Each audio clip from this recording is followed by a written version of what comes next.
Hi friends, chapter physics 10th class chapter 4 से जो next video हमने बात की थी, इससे पिछली वीडियो में हमने बताया भी था आपको कि विद्युत जनरेटर, इलेक्ट्रोमैग्नेटिक इंडक्शन के बारे में जो इम्पोर्टेंट टॉपिक है ये, इसके बारे में बात करेंगे। एक इसके बाद और रह जाएगा विद्युत मोटर। ठीक है, तो आज हम बात करने वाले हैं विद्युत जनित्र के बारे में। लेकिन सबसे पहले ये ज़रूरी है कि विद्युत जनित्र के लिए इसकी जो उत्पत्ति है, मतलब ये कैसे बन पाया, उसके बारे में जो बात कर लेते हैं। तो देखिए, जो विद्युत जनरेटर है वो वर्क करता है इलेक्ट्रोमैग्नेटिक इंडक्शन पर, यानी विद्युत चुम्बकीय प्रेरण पर। अब विद्युत चुम्बकीय प्रेरण क्या है, तो इसके बारे में बात करते हैं।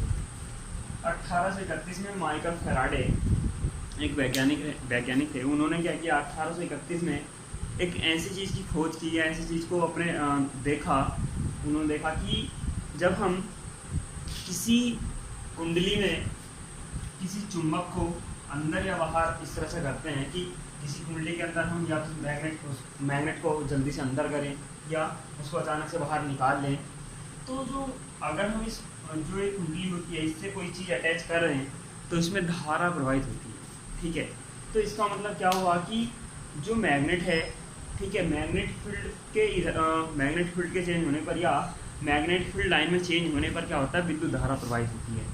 आप ऐसा समझ के चलिए। दूसरी चीज़ ऐसा समझ के चलिए कि विद्युत धारा प्रवाहित अगर हो रही हो और उसमें मैग्नेटिक फील्ड जो मैग्नेट वगैरह होती है उसको अगर जल्दी से प्रवेश कराया जाए और बाहर निकाला जाए, तो उस टाइम भी क्या होता है, इलेक्ट्रोमैग्नेटिक इंडक्शन की घटना उत्पन्न होती है।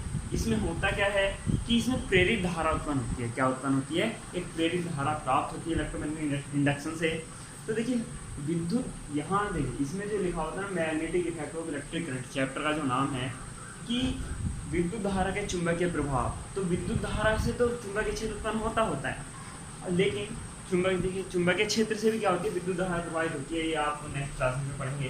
तो यहाँ हम बात कर रहे हैं कि यदि इसको एक सिंपल सी फॉर्म में अगर मैं बताऊँ आपको, तो अगर मैग्नेटिक फील्ड लाइन्स हों ये, ठीक है, और आप इसमें लंबवत इस तरीके से किसी जो हमारे पास धारावाही चालक है उसको आप मूव कराएं, ठीक है, उसको आप क्या कराएं, मूव कराएं, तो क्या होता है, धारा प्रवाहित होने लगती है, यानी प्रेरित धारा प्रवाहित होने लगती है। ठीक है, तो ये क्या होता है, ये विद्युत चुम्बकीय प्रेरण कहलाते हैं घटना। ठीक है, अब बात करते हैं। देखिए यहाँ आपको जो दिख रहा है जी, ये गैल्वेनोमीटर दिख रहा होगा, तो ये किस काम आता है, तो ये क्या करता है, विद्युत धारा का संसूचन करता है। विद्युत धारा का संसूचन करता है। संसूचन करने का मतलब कि प्रदर्शित करता है कि विद्युत धारा यहाँ प्रवाहित हो रही है या नहीं हो रही है। ठीक है, ये इसमें जो होता है, देखिए इस तरह का होता है कि यहाँ बीच में 0% होती है, इसके इधर भी नंबर्स होते हैं और इधर भी होते हैं।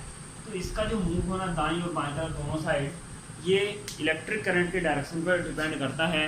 और जो इसकी डायरेक्शन हम पता करते हैं कि डायरेक्शन किस साइड है, वो मैंने आपको पहले ही फ्लेमिंग के दाएं हाथ का नियम बता चुका हूँ।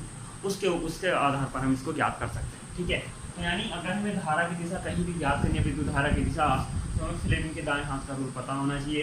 ठीक है, और इसमें जो संसूचन करता है वो कौन करता है, विद्युत गैल्वेनोमीटर करता है। गैल्वेनोमीटर बंद करता है वो। जो अब बात क्या कर रहे थे कि गैल्वेनोमीटर क्या करता है, संसूचन करता है विद्युत धारा का। इसका दाएं या बाएं तरफ इसकी सुई का विक्षेपित होना केवल डिपेंड करता है धारा की दिशा पर। और मैंने आपको बताया कि धारा की दिशा को हम ज्ञात किससे करते हैं, फ्लेमिंग के दाएं हाथ के नियम से करते हैं। अगर मैं आपको याद दिलाऊं तो दाएं हाथ का नियम क्या था कि अगर अंगूठा उसके पास वाली दोनों उंगलियां जो होती हैं, मिडिल फिंगर जिनको हम बोलते हैं, मिडिल फिंगर और ये तर्जनी जो होती है, तो अगर हम इन तीनों को इस प्रकार फैलाएं कि तीनों लंबवत हों, ठीक है, तो उस टाइम अगर अंगूठा चालक पर लगने वाले बल और ये जो तर्जनी है ये क्या करे, चुंबकीय क्षेत्र की दिशा को प्रदर्शित करे, तो उस टाइम जो मिडिल फिंगर होगी, यानी जो मध्यमा उंगली होगी, ये क्या करती है, विद्युत धारा की दिशा को प्रदर्शित करती है। ये आपका दाएं हाथ का नियम था। अब देखिए इसी सिद्धांत पर कार्य करता है विद्युत जनरेटर। अब देखिए, अगर आप ये सोच के चलिए जनरेटर नहीं होता तो आज की जो इस टाइम के वर्तमान में जो स्थिति है कि लाइट जाने पर अचानक से एकदम से लाइट का आ जाना, आप बहुत कुछ, और इसके अलावा बहुत सारी चीज़ें यूजफुल, इसके द्वारा बहुत सारी चीज़ें हम इसको वर्तमान में यूज करते हैं इसका, तो ये सब नहीं हो पाता। चलिए आप बात करते हैं जनरेटर की क्या है। तो देखिए ये क्या करता है, जनरेटर क्या होता है, सबसे पहले मैं आपको बताऊं कि जनरेटर क्या करता है, यांत्रिक ऊर्जा को विद्युत ऊर्जा में बदलता है, यानी mechanical energy convert to electric energy, ठीक है। तो यानी यांत्रिक ऊर्जा को विद्युत ऊर्जा में कन्वर्ट करता है। इसका मतलब क्या है कि किसी भी जो इसकी आपकी कुंडली दिख रही है बीच में, इसको क्या किया जाता है, किसी ना किसी एक एक्सटीरियर फोर्स द्वारा किसी कुंडली से या किसी भी अदर चीज से घुमाया जाता है, ठीक है। घुमाने से मतलब देखिए, एक आप ऐसे समझ के चलिए कि कोई अगर यहाँ से अलग कोई इंजन हो, जैसे इसको अधिकांश आपने देखा होगा, मैं बताऊं तो टरबाइन वगैरह होती हैं, टरबाइन के जरिए ये सब कुछ होता है, या टरबाइन को घुमाने के बाद जो इलेक्ट्रिक करंट बनाई जा सकती है। तो अब इस देखिए, ये मैंने जो छोटे से दो डंडे ऊपर खींच रखे हैं, इसका मतलब है कि इसको किसी जरिए घुमाया जाएगा कि एक्सटीरियर फोर्स से, और ये पूरी कुंडली वर्क करना शुरू करेगी। अब देखिए, मैंने आपसे बोला था कि क्या कहते जो मैग्नेटिक फील्ड लाइन में अगर हम धारावाही चालक को ऊपर नीचे करें तो क्या होता है, उसमें करंट फ्लो होती है। देखिए, अब ये मैग्नेटिक फील्ड लाइन है, इसमें अगर इस तरह से कोई भी चीज़ मूव करेगी तो उसमें क्या होगा कि धारा प्रवाहित होने लगी। अब ये देखिए, इस तरह से हाथ रखा हुआ है, अब ये इस तरह से यहाँ मैग्नेटिक फील्ड लाइन है, तो अगर ये इस तरह से मूव करेगी तो यहाँ इलेक्ट्रिक फील्ड लाइन में क्या होगा, चेंज होना शुरू हो जाएगा। इलेक्ट्रिक फील्ड लाइन में चेंज होना शुरू हो जाएगा। तो इलेक्ट्रिक फील्ड लाइन में जब चेंज होना शुरू होगा तो धारा प्रवाहित होनी शुरू हो जाएगी। मैंने मैग्नेटिक फील्ड की डायरेक्शन तो लगा रखी है, और देखिए अब धारक दिशा लगाने से पहले आपको कुछ और बताऊं तो जनित्र मैंने आपको बता दिया क्या करता है, यांत्रिक ऊर्जा को विद्युत ऊर्जा में कन्वर्ट करता है। इसके बाद बात करते हैं सिद्धांत पे। सिद्धांत क्या है, तो सिद्धांत क्या है कि जब किसी कुंडली को स्थायी चुंबकीय क्षेत्र यानी बहुत पावरफुल जो मैग्नेटिक फील्ड है उसमें क्या किया जाए, घुमाया जाए, तब क्या होता है, इसमें एक धारा प्रवाहित होने लगती है। यानी जैसे जैसे ये विद्युत बल रेखाओं की संख्या चेंज होगी इसके लिए जो कुंडली हम घुमा रहे हैं, तो इसमें क्या होगी, प्रेरित धारा प्रवाहित होने लगेगी, और ये क्या होता है, इसका सिद्धांत होता है, ठीक है। और इसकी जो धारा की दिशा होती है वो किससे निकाली जाती है, फ्लेम के दाएं हाथ से निकाली जाती है, ठीक है। अब बात करते हैं बनावट। अब देखिए, बनावट में क्या क्या चीजें, आपको सबसे पहले जो कुछ दिख रहा है उसकी बात कर लेते हैं। एन और एस लिखा हुआ दिख रहा होगा, ये स्थायी चुंबक है, यानी दो स्थायी चुंबक के ध्रुव है, एन और एक एस, ठीक। दूसरा आपको दिख रहा है एबीसीडी। एबीसीडी एक आर्मेचर है, लिखा हुआ भी है, एन एंड एस स्थायी चुंबक है, एबीसीडी क्या है, आर्मेचर है। आर्मेचर से मतलब ये क्रोड और कुंडली को मिलाकर एक सिस्टम पूरा, उसको क्या बोल देते हैं, हम आर्मेचर बोल देते हैं।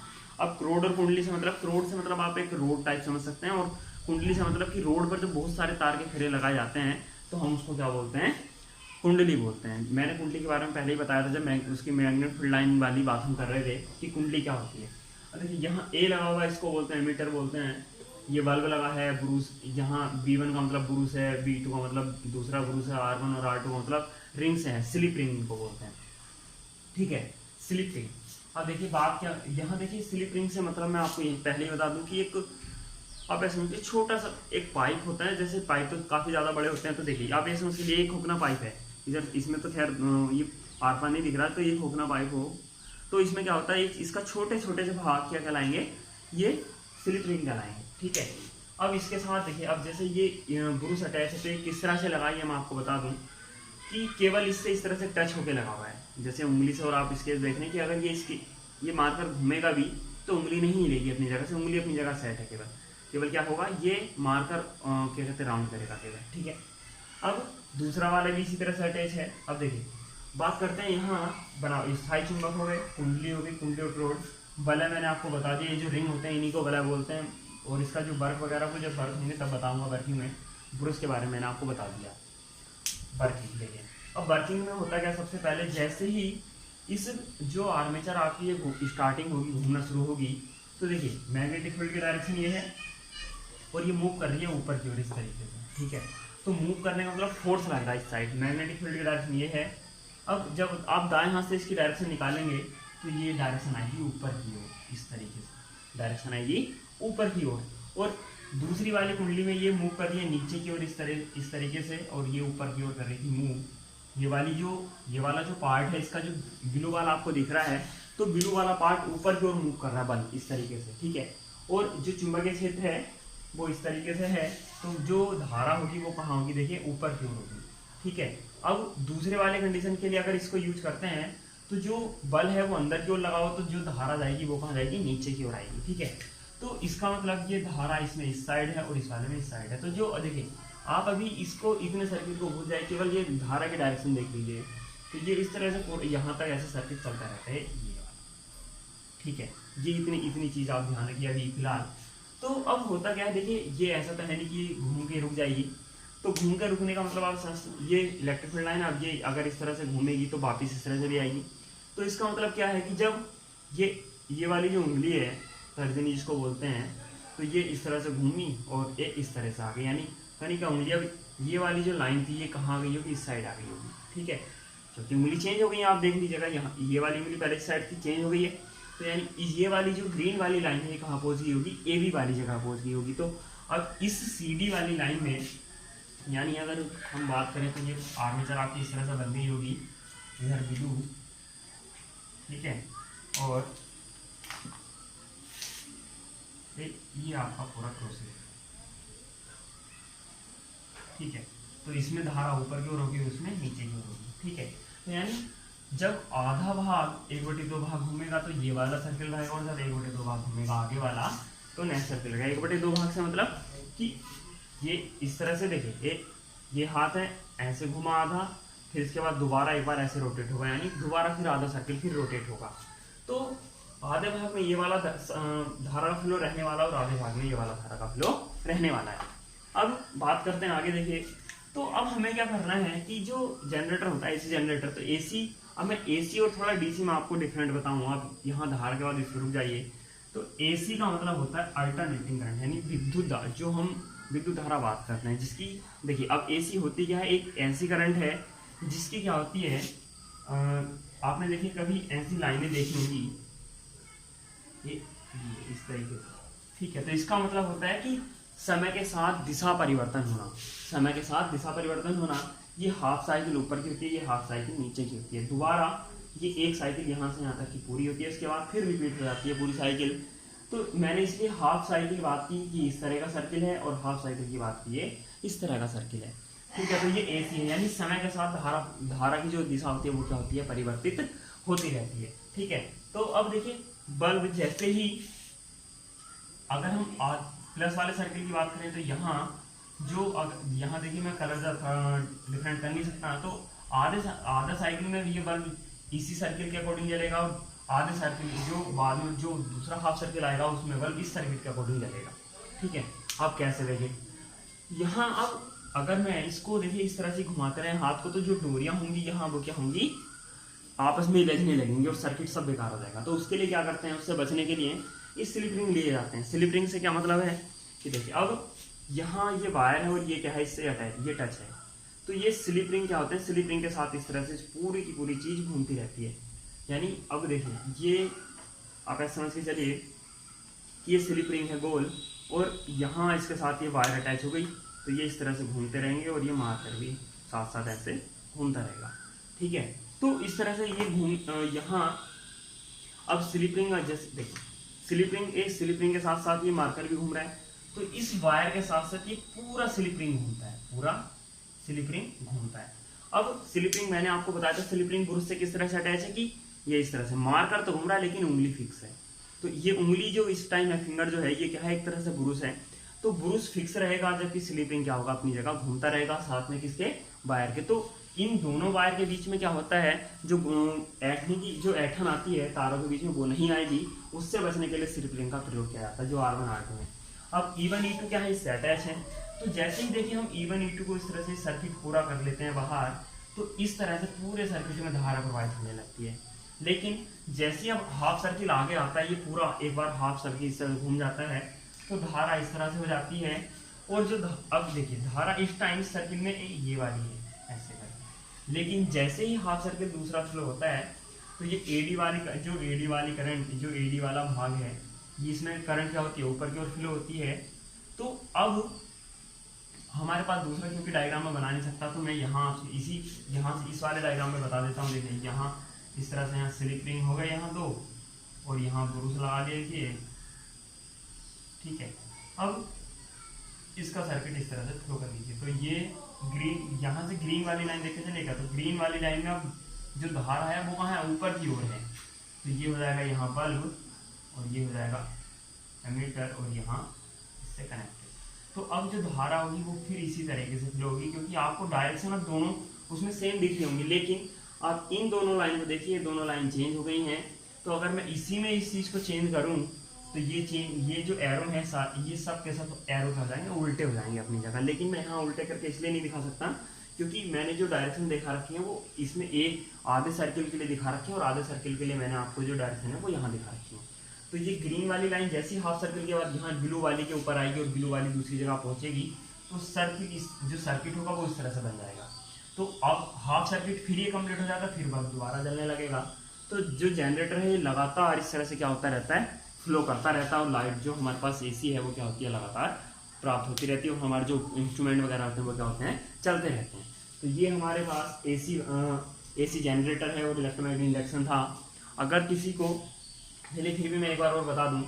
देखिए सबसे पहले क्या होता है कि जो हमारे पास ये आर्मेचर है, आर्मेचर को जब हम चुंबकीय क्षेत्र में घुमाते हैं तो इसकी जो ABCD आर्मेचर है उसमें AB वाली में दिशा ऊपर की ओर होती है धार की और CD वाली में नीचे की ओर होती है। जो ये वायर हैं ये स्लिप रिंग से कनेक्टेड होते हैं और स्लिप रिंग कनेक्टेड होते हैं ब्रूस से। कनेक्टेड का मतलब स्थायी रूप से जुड़े हुए नहीं होते हैं। जो रिंग होते हैं वो तो वायर से स्थायी रूप से जुड़े होते हैं, लेकिन जो ब्रूस होते हैं वो रिंग से स्थायी रूप से जुड़े हुए नहीं होते। ब्रूस अपनी जगह फिक्स होंगे, केवल स्लिप रिंग इन पर क्या करेंगे, राउंड करते रहेंगे। ठीक है, तो अब इस तरह से क्या होता है, ये एक सर्किट पूरा होता है और धारा का प्रवाह स्टार्ट हो जाता है। लेकिन जैसे ही आधा चक्कर पूरा करता है तो ग्रीन जो ये CD वाला भाग था ये AB की जगह और AB वाला भाग CD से रिप्लेस हो जाता है और करंट की फ्लो क्या होती है फिर इसी तरीके से सोने लगती है। यानी ये हो जाता है CD और ये हो जाता है AB। ठीक है, तो CD में ऊपर की ओर धारा है और AB वाले में नीचे की ओर धारा है। तो यहाँ से जो B1 और B2 वाला कनेक्शन था वो क्या होगा, थोड़ा आपको चेंज लगेगा। जो यहाँ ऊपर की ओर एरो ये कहाँ जाएगा, नीचे की ओर हो जाएगा और बल्ब तब भी जलता रहेगा। तो ये प्रोसेस सारा का सारा लगातार चलता रहता है और जनरेटर हमारा लगातार वर्क करता रहता है। ठीक है, और इंस्ट्रूमेंट वगैरह में जो हमारे पास, यहाँ देखिए इस कनेक्शन, ये जो कनेक्शन है इसके बीच में आप कोई भी इंस्ट्रूमेंट जोड़ सकते हैं, यहाँ वो वर्क करेगा। ठीक है, तो आज की वीडियो में बस इतना ही। अगर आपको किसी भी चीज़ से कोई रिलेटेड कोई प्रॉब्लम हो तो कमेंट्स में जाके लिखिएगा, दोबारा इसी को हम दोबारा समझाने की कोशिश करेंगे। Thank you for watching.